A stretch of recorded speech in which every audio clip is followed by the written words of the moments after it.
कहते 7 समंदर की मसी करूं और लेखनी, मसी माने इंक, 7 समुद्रां की स्याही बना लूं और पूरी पृथ्वी जितना कागज ले लूं और सभी पेड़ पौधों की कलम बना बना रख लूं। एक वृक्ष के अंदर कितनी कलम बन जाएगी, करोड़ों।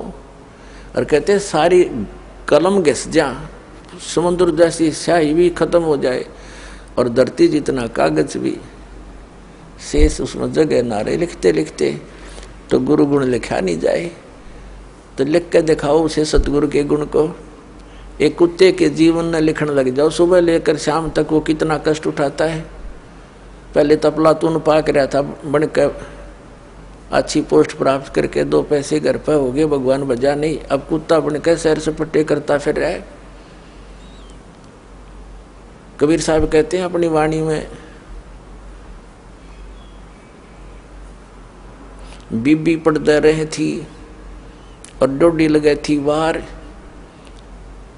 अब गातू गाड़े फिरती है वो बड़े कुतिया बाजार।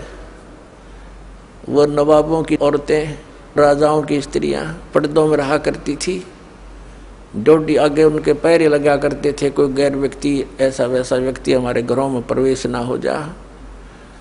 और ऊंचे घर की बहू बेटियां कहलाया करती थी।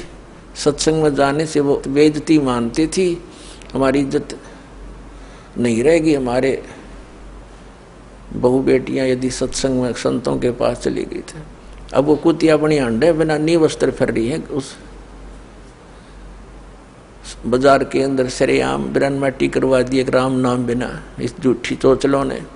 तो क्या बताते हैं, बीबी पर्दे रहे थी और डोडी लगे थी बाहर, इब गा तू गाड़ी फिरे वह बन कुतिया बाजार।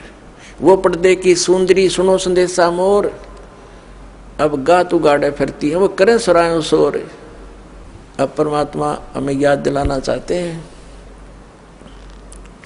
नक बेसर नक पे बनी वो पैर थी हार हमेल, और सुंदरी से कुतिया बनी सुनो काल के खेल। अब क्या बताया है कि तो पहले तो वो क्योंकि काजू किशमिश के हलवे खाया करती थी, काजू किशमिश युक्त, और जूठे छोड़ा करती, उसको बांदियाँ खाती थी। क्योंकि वो पिछले पुण्यक्रम की बैटरी चार्ज थी उसकी, उसने खो खंडा खराब कर दिया। आगे कुतिया बन के एक टूक के लिए गलियों में धक्के खाती फिर, शोर करती फिर। तो इन दुखों को याद करके पुण्यात्मा परमात्मा याद आवेगा आपके। अभी तो हम अफलातून बन गए, क्योंकि हमने जो ट्रेनिंग मिली है संसार से वो तो धन कमाने की ही मिली है, संसारिक परंपराओं को निभाने की ही मिली है। परमात्मा के पाने की तो सतगुरु ही बताते हैं। सतगुरु बताते हैं